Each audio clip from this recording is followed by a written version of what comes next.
Welcome back.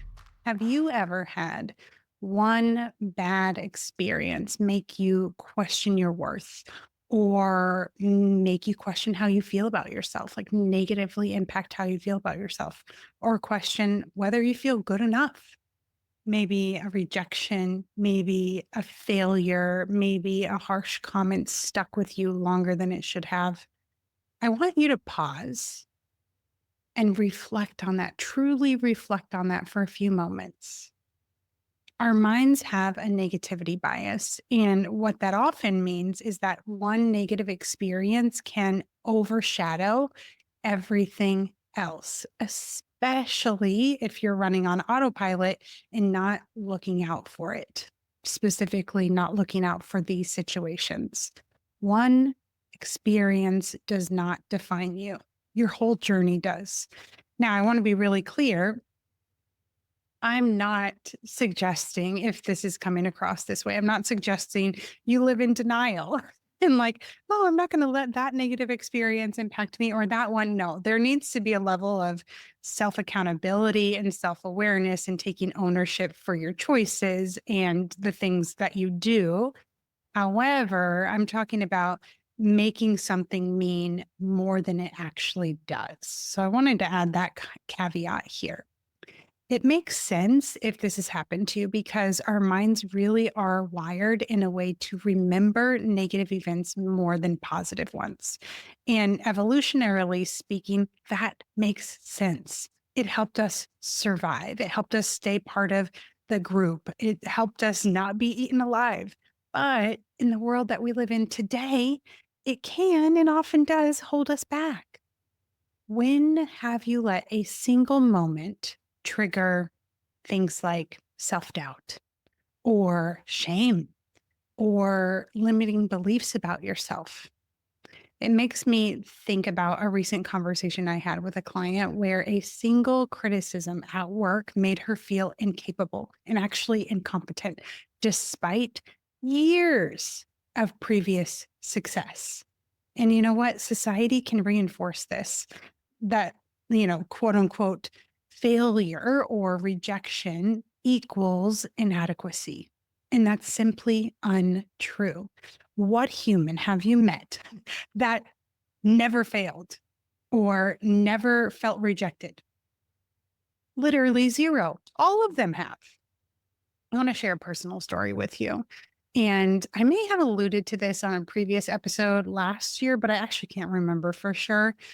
Now, for years, I have prided myself on my intuition, being aware of my intuition, listening to my intuition, and taking action in alignment with my intuition versus fear.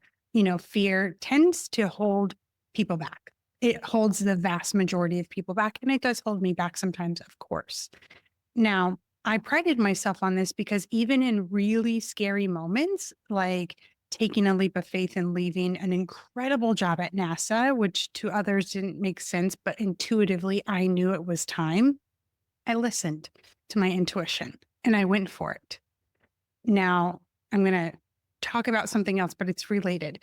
If you've been listening to the podcast or following me on Instagram or Facebook for a while, you may know that I was on a surrogacy journey.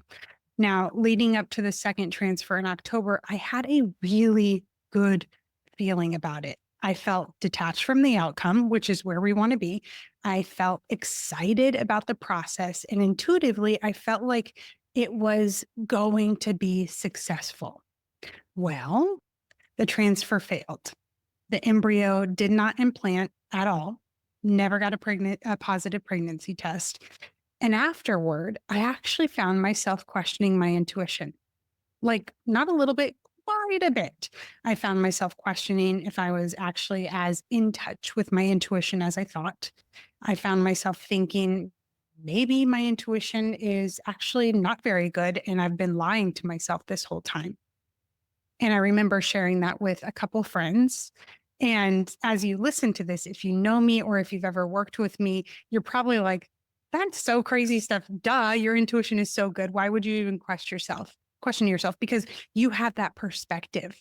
And this can happen to everyone, and it's likely happened to you too, where from the outside, people are like, why are you even doubting yourself right now? But for you, if it may, like for me, have felt big and negative. Now, that situation actually inspired this episode. And despite having years of evidence that my intuition is incredibly accurate, I let one experience elicit quite a bit of self doubt. Thankfully, because I am aware that this can happen, I caught myself and I chose not to let it define my worth. And I wanted to share this experience with you so that you can keep an eye out for this in your own life and you can catch it too. Because odds are this has already happened to you and you can reduce the likelihood that it happens in the future. And why do you want to? Because there's actually danger in letting one experience define you. I'll go over three reasons that come to mind for me. One, it can be a self fulfilling prophecy, meaning if you believe that you're not good enough based on this one event, you may actually start unconsciously acting in ways that reinforce that belief. Two, you may hold yourself back. Why? Because fear of repeating a negative experience can keep us from trying again. And this really ties to expanding your tolerance to feel all of it, which we go over extensively in Academy. The third reason is it can result in a loss of greater perspective. One moment or one experience is just that one moment. It doesn't represent your entire identity. And how often have you let that be the case? How often have you let it represent your entire identity? What can you do instead? I want to give you three concrete steps. One, zoom out and see the bigger picture. Someone actually recommended this to me years ago, and I loved it. She said, in moments like this, when things felt really heavy, she imagined like going into space and just seeing the vastness and how small Earth is and how small where she is like on the planet is. And it can give that perspective. So if you're a visual person, bring that in. Challenge yourself to look at your entire life and not just a single moment. Second, examine the meaning that you are putting on the situation. If you're human, your mind is always, and I mean literally always, putting meaning on situations. You can ask yourself, or you can even data dump in a journal, what am I making this experience mean about me? And is it actually true? I'll answer that for you. The meaning our minds often put on negative experiences is very, very often not true. It's just tied to your insecurities, which is data in terms of what you need to work on overcoming, which we also do inside of Academy. Now, always look for the learning. That's the third concrete recommendation. Your mind wants to capture learning to help you prevent repeating the same mistake again. Go ahead and expedite that process. Set aside this tendency to beat yourself up and intentionally look for the learning. Now, pause. And today, before you forget to do this, think about what is one negative experience that you have let define you.